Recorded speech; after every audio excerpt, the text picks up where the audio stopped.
अब देखिए, अब हमने इस क्वेश्चन को पहले गाउस एलिमिनेशन से सॉल्व करना है, फिर गॉस जॉर्डन से। तो गाउस एलिमिनेशन का पहले क्या स्टेप होता है, ऑगमेंटेड मैट्रिक्स बनाना होता है। क्या बनाना होता है, ऑगमेंटेड मैट्रिक्स। तो सबसे पहले मैं ऑगमेंटेड मैट्रिक्स बनाऊंगा। अब देखिए, x1 की कोफिशिएंट, इस तरह आपने मैट्रिक्स डालना है। x1 की कोफिशिएंट 1, x2 मिसिंग है 0 और x3 की कोफिशिएंट -3, लेफ्ट साइड पे क्या है -2, ये को आ गया। अब 3 1 -2, 3 1 -2, दूसरी साइड पे क्या है 5, 2 2 1, 2 2 1 और तीसरे राइट साइड पे क्या है 4। ये आपका फर्स्ट स्टेप होता है। फिर आपने नेक्स्ट स्टेप बनाना होता है। नेक्स्ट स्टेप आपका होता है इकिलान फॉर्म बनाना होता है। क्या बनाना होता है, इकिलान फॉर्म। अब आप कहोगे इकिलान फॉर्म किसे कहते हैं। देखिए, इस 1 के नीचे आपने इसको 0 बनाना होता है। तो हम क्या करेंगे, क्योंकि R2 में काम करना है तो R2 लिखोगे -3R1 लिखेंगे, यानी R2 की वैल्यू लिखोगे 3 1 -2 और 5, और R1 के साथ 3 को क्या करना है, आपने मल्टीप्लाइड करना है। यानी हर एक एलिमेंट के साथ 3 मल्टीप्लाइड होगा। 3 होगा, 0 होगा, -9 होगा, -6 होगा। अब चूंकि सब्ट्रैक्शन करनी है तो प्लस को माइनस से चेंज करोगे, ये 0 होगा, plus minus plus plus. First 1 आएगा, फर्स्ट क्या आएगा 1 आएगा, सेकंड क्या आएगा, सेकंड इस तरह आ जाएगा 7 और थर्ड क्या आएगा 11। अब आप देखिए इस मैट्रिक्स का क्या पोजीशन हो जाएगा। फर्स्ट रो को एज इट इज़ लेके 0 -3 -2, सेकंड रो में आपने पूरा ये डालना होगा, यानी 0 1 7 11, 0 1 7 11 डालना होगा। फिर थर्ड क्या है 2 2 1 4 होगा। यहाँ तक पॉइंट क्लियर होगा सर, बिल्कुल क्लियर। अब आपने नेक्स्ट क्या करना है, नेक्स्ट आपने कुछ और करना है। ये बिल्कुल एग्जैक्टली ठीक आ रहा है, एग्जैक्टली ठीक आ रहा है। फिर आपने इसको 0 बनाना होता है। तो हम क्या करेंगे, R3 से -2 R1 करेंगे। ये R3 है, R3 की वैल्यू 2 2 1 4, R1 के साथ 2 मल्टीप्लाइड करोगे तो ये 2 होगा, ये 0 होगा, ये -6 होगा, ये -4 होगा। अब इन दोनों को सब्ट्रैक्ट करना है, प्लस माइनस प्लस और प्लस। तो ये क्या हो जाएगा 0, ये हो जाएगा 2, ये हो जाएगा 7 और तीसरा क्या हो जाएगा 8। तो आपका नेक्स्ट स्टेप क्या होगा। अब देखिए फर्स्ट रो को इज इट इज लेके 0 1 -3 -2, नेक्स्ट क्या होगा 0 1 7 11, थर्ड क्या होगा, थर्ड में आपने ये पुट करना है 0 2 7 8। अब आपने क्या करना है, अब आपने नेक्स्ट एक और स्टेप करना होगा, वो देखते जाइए। अब आपने इसको 0 बनाना है, इसको 0 बनाना है R0 को, यानी R3 में काम करना है। तो R3 इससे ये वाला सब्ट्रैक्ट करते हैं, लेकिन ऊपर वाले के साथ 2 मल्टीप्लाइड करते हैं। तो R3 की वैल्यू 2 7 8 है, और नीचे वाले R2 के साथ 2 मल्टीप्लाइड करोगे तो 0 2 2 14 और 22। अब प्लस को माइनस से चेंज करोगे, plus minus plus minus plus minus. तो ये 0 होगा, ये भी 0 होगा, ये -7 होगा, और इससे कितना आएगा -14 आएगा। तो क्या होगा सर, तो 1 0 -3 -2 0 1 7 11, थर्ड की जगह आपने ये पुट करना होगा 0 0 -7 और ये होगा -14। अब नेक्स्ट आपने क्या स्टेप करना होगा। अब देखिए इसको 1 बनाना होता है। 1 बनाने के लिए आपने R3 को -7 से डिवाइड करना होगा। तो देखिए मैं डिवाइड कर लेता हूँ। ये 1 0 -3 -2, नेक्स्ट होगा 0 1 7 11, थर्ड क्या होगा 0 0 7 -7 से ये 1 हो जाएगा, ये क्या हो जाएगा 2। अब ये x होता है, ये x1 होता है, ये x2 होता है, ये x3 होता है। तो x3 की डायरेक्ट वैल्यू क्या आएगी, यानी 1.x3 = 2 होगा। अगर मैं x3 की वैल्यू निकाल दूँ तो इससे आ जाएगा 2। अब आपने ऊपर जाना है, इसको जाना है, ये x1 होता है, ये x2 होता है, ये x3 होता है। तो 1.x2 होगा प्लस 7.x3 होगा = 11 होगा। x2 इसके साथ अब 7 × 2 हो जाएगा = 11 होगा। ये 14 हो जाएगा, 14 को उधर शिफ्ट कर दोगे तो 11 - 14 हो जाएगा। 11 में से 14 सब्ट्रैक्ट करोगे -3, तो x2 की वैल्यू -3 आएगी। अब आपने नेक्स्ट क्या पॉइंट यूज़ करना है, नेक्स्ट आपने कुछ और करना है जी। अब देखिए, अब आपने ये x1 होता है, ये x2 होता है, ये x3 होता है।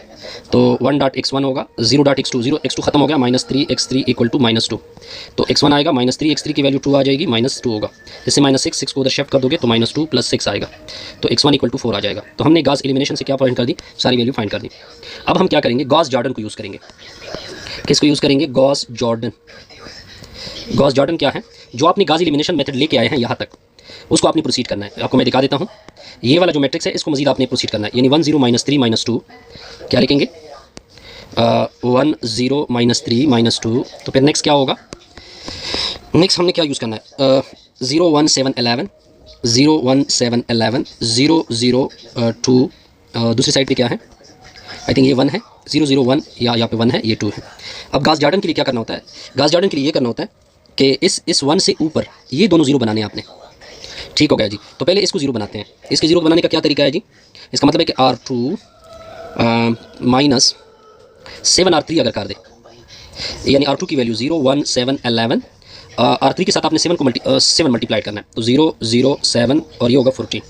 अब इन दोनों को सब्ट्रैक्ट करना है, plus minus plus minus plus minus plus minus. ये 0 होगा, ये 1 होगा, ये 0 होगा, ये कितना हो जाएगा -3। अब हम इस मैट्रिक्स को लिखेंगे। तो नेक्स्ट देखते जाइए, तो क्या होगा जी 1 0 -3 -2। अब देखिए ये ऊपर सारी वैल्यू डालनी होगी सेकंड रो की जगह, 0 1 0 -3, क्लियर। नेक्स्ट होगा 0 0 1 और ये क्या होगा 2 होगा। अब आपने इसको 0 बनाना है। तो R1 क्या होगा जी +3, R3 अगर कर दे मैं, R1 की वैल्यू 1 0 माइनस 3 माइनस 2, R3 के साथ 3 मल्टीप्लाई करिए, ये 0 3 और ये 3 दूने 6। अब इन दोनों को सब ऐड कर देते हैं, तो 1 0 ये 0 और ये कितना होगा 4 होगा। तो हम क्या करेंगे जी, नेक्स्ट मैं प्रोसीड करूँगा इसको, तो ऊपर आ जाएगा ये पूरा फर्स्ट रो की जगह 1 0 0 4, नेक्स्ट होगा 0 1 0 माइनस 3 0 0 1 2, ये x1 है, ये x2 है, ये x3 है, x1 की जगह 4, x2 की जगह -3, x3 की जगह 2। तो ये आपकी रिक्वायर्ड वैल्यू आएगी गॉस जॉर्डन से। आई थिंक सिंपल सा टेक्निक था, इसमें कोई मुश्किल नहीं है, बस आपने ऑपरेशन को लेकर चलना होता है। ठीक है, अब हम जाएंगे नेक्स्ट क्वेश्चन की तरफ। अब देखिए गॉस एलिमिनेशन मेथड से पहले इस क्वेश्चन को सॉल्व करना है, तो पहले हमने ऑगमेंटेड मैट्रिक्स बनाना होगा। ऑगमेंटेड मैट्रिक्स सिंपल होता है जी, पहले इस रो को लिखेंगे मैट्रिक्स में, तो x1 की कोफिशिएंट 2, x2 नहीं है 0 और फिर 3 ये आपका मैट्रिक्स हो जाएगा। फिर आपने इस रो को लिखना होता है मैट्रिक्स में, तो क्या होगा 4 -3 7 5, ठीक हो गया। फिर लिखना होगा 8 -9 15 और 10, ये आपका फर्स्ट स्टेप होता है गॉस एलिमिनेशन के लिए। अब आपने सेकंड स्टेप को अप्लाई करना होता है, कोशिश करें कि इसको 1 बना ले, इसको क्या बना ले 1 बना ले, या पहले इस तरह कोशिश करें कि इसको 0 बना ले, फिर आपके लिए 1 आसान होगा ना। हमने क्या करना है, इन सारों को क्या करना होता है 0 बनाना होता है, जो मैंने सर्कल किया है, ठीक हो गया। अब इसको तो मैंने 0 बनाना है, तो किस तरह 0 बनाएंगे, पहले इस ऊपर वाले आप कोशिश करें कि इसको 1 बना ले। तो 1 बनाने के लिए मैं क्या करता हूँ, जो R1 है R1 के साथ अगर मैं मल्टीप्लाइड कर दूँ, बल्कि पहले 0 बनाते हैं फिर 1 बनाएंगे, ठीक है, वो आसान होगा हमारे लिए। तो क्या करेंगे 4 को पहले 0 बनाते हैं जी, पहले 4 को क्या बनाते हैं 0, 4 0 बनाने के लिए क्या करेंगे, इसका मतलब काम R2 में करना है, तो R2 जो R1 है इसके साथ 2 मल्टीप्लाइड करते हैं। तो पहले R2 की वैल्यू 4 -3 7 5, R1 के साथ 2, ये 4 ये 0 ये 6 ये 6। अब इन दोनों को सब्ट्रैक्ट करेंगे तो नीचे वाले का सिंबल चेंज हो जाएगा, ये 0 ये -3 ये 1 और ये -1। अब आप देखेंगे नेक्स्ट क्या होगा 2 0 3 3, नेक्स्ट होगा 0 -3 1 -1 8 -9 15 10। अब आपने क्या बनाना है जी, 8 को 0 बनाना है, इस 8 को क्या बनाना है 0, इस 8 को 0 बनाना है, तो R3 से -4 R1 करेंगे, ठीक हो गया। R3 की वैल्यू 8 -9 15 और 10। तो 8 बनाने के लिए क्या करेंगे, इस सारे के साथ 2 मल्टीप्लाइड करेंगे, तो ये 8 होगा, 4 मल्टीप्लाइड करेंगे, ये 0 ये 12 ये 12 ये 12। अब इन सारों को सब्ट्रैक्ट करेंगे, plus minus plus minus plus minus plus minus, ये 0 हो जाएगा, ये -9 होगा, ये 3 होगा, ये -2 होगा। अब नेक्स्ट देखते जाइए, तो क्या होगा 2 0 3 3 0 -9 3 -2, सॉरी ये R3 की जगह पुट होगा, R2 को एज इट इज़ लेके 0 -3 1 -1, ये होगा 0 -9 3 -2। अब क्या करेंगे, अब बड़ा सिंपल सा टेक्निक है जी, अब इसको 0 बनाते हैं जी, इसको क्या बनाते हैं 0 बनाते हैं। तो इसको 0 बनाने के लिए क्या करेंगे, R3 में काम करेंगे, माइनस करेंगे 3R2, यानी R3 की वैल्यू 0 -9 3 -2, R2 के साथ 3, ये 0 ये -9 ये 3 ये -3।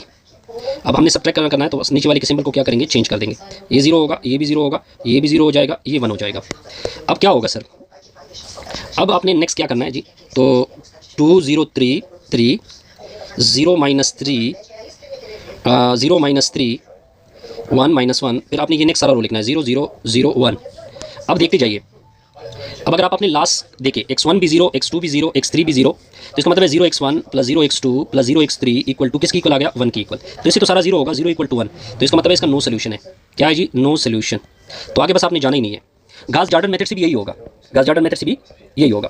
तो काइंडली आप गॉस जॉर्डन को फिर खुद देखें, गॉस जॉर्डन से भी सेम सोल्यूशन, यानी नो सोल्यूशन का कंसेप्ट आएगा, नो सोल्यूशन आएगी। ये सिंपल सी क्वेश्चन है जी, इसमें कोई मुश्किल नहीं है। अब जाएंगे हम 35 की तरफ, कौन से क्वेश्चन की तरफ जाएंगे 35 की तरफ। तो देखते हैं 35 को क्या लिखा हुआ है, 4x लिखा हुआ है, +12y लिखा हुआ है, -7z लिखा हुआ है, -20w लिखा हुआ है इक्वल टू 22, 3x लिखा हुआ है, 9y लिखा हुआ है, -5z लिखा हुआ है, फिर आगे लिखा हुआ है -28w इक्वल टू 30। अब पहले क्या यूज़ करेंगे, गॉस एलिमिनेशन को यूज़ करेंगे। गॉस एलिमिनेशन क्या होता है कि पहले आपने ऑगमेंटेड मैट्रिक्स को लिखना होता है। ऑगमेंटेड मैट्रिक्स क्या होगा, 4 12 -7 -20, दूसरी साइड पे 22, फिर 3 9 -5 -28 28 30।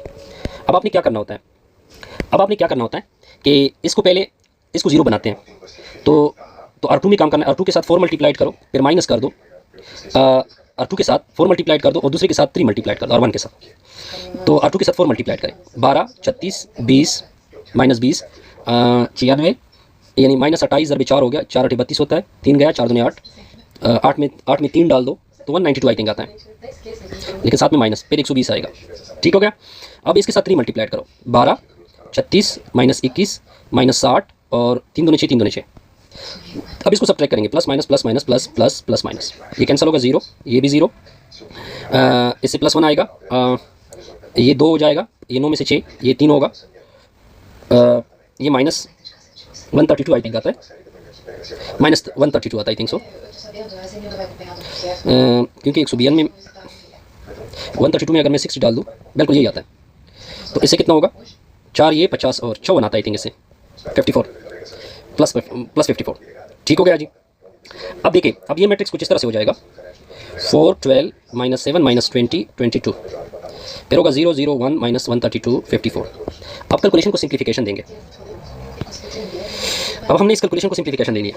अब देखिए, ये x है, ये x है, दूसरा क्या है, ये y है, और ये z है, ये w है, ये भी गया, ये भी गया, और 1z minus 132 w equal to 54 आएगा।